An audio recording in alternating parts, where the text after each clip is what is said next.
ያ ሲራሮ ባዶዋቸው መንደር ነው የምንገኘው ከአዲስ አበባ 200 ኪሎ ሜትር ላይ ርቀን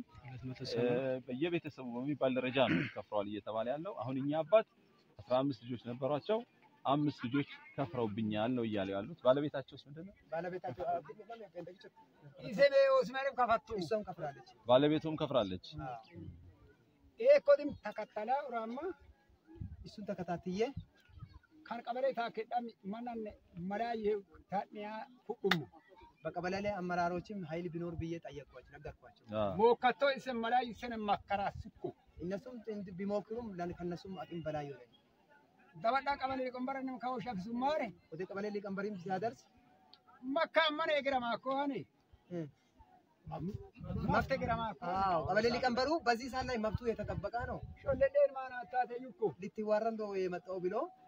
ወደባ ኢኮኖሚ ሾኩኩ ወደ ተቃጠለ